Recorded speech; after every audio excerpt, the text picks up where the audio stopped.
ఆధునిక సాహిత్యం సామాజిక చైతన్యం అనే అంశంపై స్థానిక జేఎంజే మహిళా కాలేజీలో జాతీయ సదస్సు నిర్వహించారు. ఈ సదస్సులో వివిధ ప్రాంతాలకు చెందిన వారు అంతర్జాలంలో ప్రత్యక్షంగాను 62 మంది పత్ర సమర్పణ చేశారు.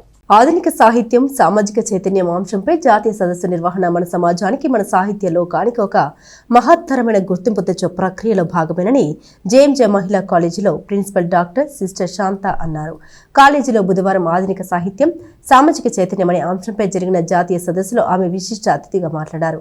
ఆధునిక తెలుగు సాహిత్యంలో నాటకం, నవల, కథ, కథానిక అనే ప్రక్రియలు కేవలం వినోదం కోసమే కాదని అవి ఈ సమాజాన్ని మెరుగుపరిచే ఒక శక్తివంతమైన సాధనాలుగా తెలిపారు. తెలుగు సమాజంలో ఎందరో మహానుభావులు తమ సాహిత్య ప్రక్రియల ద్వారా స్వాతంత్ర కాంక్షని, సామాజిక సంస్కరణని ప్రజల ముందుంచారని తెలిపారు.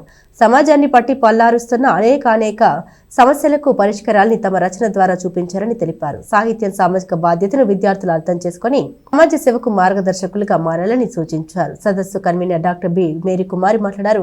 సదస్సు ప్రాముఖ్యతను తెలిపారు. ముఖ్య అతిథిగా హాజరైన ఆచార్య నాగార్జున విశ్వవిద్యాలయం నరిశెట్టి వెంకట కృష్ణారావు తన ప్రసంగంలో ఆధునికవాదం, దళితవాదం, శ్రీవాదవాదం, సాహిత్యం వాదాల్ని వివరించారు. తెలంగాణ పాలమూరు విశ్వవిద్యాలయానికి చెందిన నెమ్మికట్టి సత్యనారాయణ, కాలేజీ అధ్యాపకురాలు దాసరి విజయలక్ష్మి, నిర్మల, నాగచందన తదితరులు పాల్గొన్నారు. ముగింపు సభలో ఆచార్య నాగార్జున విశ్వవిద్యాలయం విశ్రాంత ఆచార్య మన్నవ సత్యనారాయణ సాహిత్యం సమాజ చైతన్యం గురించి వివరించారు.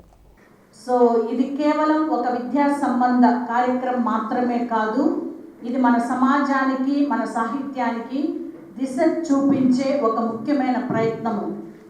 సాహిత్యం ఎప్పుడూ సమాజానికి ఒక అద్దంలా పనిచేస్తుంది.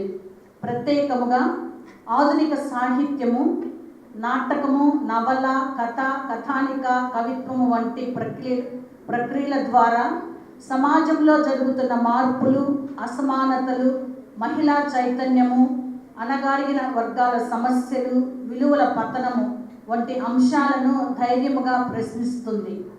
ఈ రచనలు కేవలం వినోదం కోసమే కాకుండా మనిషిని ఆలోచింపచేసే శక్తిగా, సమాజాన్ని అజ్ఞాన స్థితి నుండి చైతన్యం వైపు నడిపించే సాధనాలుగా నిలిచాయి. సో మనం కృష్ణారావు గారి గురించి చాలా విన్నాము, వారి యొక్క ప్రొఫైల్. సో ముఖ్యంగా కరోనా టైంలో వారు రాసినటువంటి పాండిత్యం కానీ లేకపోతే whatever it is no, so ఇవన్నీ కూడా మనకు ఒక స్ఫూర్తిగా, స్పెషల్గా మీకు యువతకి ఒక స్ఫూర్తిగా నిలిచిపోతాయి అనేది దానిలో అది చెప్పడంలో ఎటువంటి సందిగ్ధత లేదనమాట. సో డెఫినెట్గా ఇవన్నీ మనకి ఏదో ఒక తరం, ఎందుకంటే ఇప్పుడు తెలుగు భాష అనేది చాలా తగ్గిపోతూ ఉంది. కానీ ఆధునిక సాహిత్యం దీని కాన్సెప్టే హితం కాదు. హితం కాకపోతే ఏం కోరుకుంటున్న సాహిత్యం? ఈ బేసిక్ కాన్సెప్ట్ పట్టుకుంటే మనం ఆధునిక సాహిత్యాన్ని అద్భుతంగా అర్థం చేసుకోవచ్చు. ఆధునిక సాహిత్యం యొక్క ప్రధాన లక్ష్యం చైతన్యం. గుర్తుపెట్టుకోండి, ప్రాచీన సాహిత్యం లక్ష్యం హితమైతే ఆధునిక సాహిత్యం యొక్క లక్ష్యం చైతన్యం. హితము చైతన్యం చాలా దూరం. హితంలో చైతన్యం ఉంటుందా, చైతన్యంలో హితం ఉంటుందా, పెద్ద చర్చ. అది ఇక్కడ అక్కర్లేదు. ప్రాచీన సాహిత్యం మేలు కోరింది, ఆధునిక సాహిత్యం చైతన్యం కోరుకుంది. ఆ చైతన్యం ఎన్ని కోరుకుందంటే మీ అందరికీ బాగా గుర్తుండేటటువంటి ఒక సందర్భం. ఎర్ర సైన్యం సినిమా ఎంతమంది చూశారు? అది గుర్తులేదు. దానిలో ఒక చిన్న నారాయణ ముట్టుగారు కదా, 2 లైన్లే చెప్తాడు, మిగతా పాట మనకు అవసరం లేదు. ఏమున్నదకో ఏమున్నదకా పాట గుర్తుంది కదా, లోపల కాదు లేదమ్మా.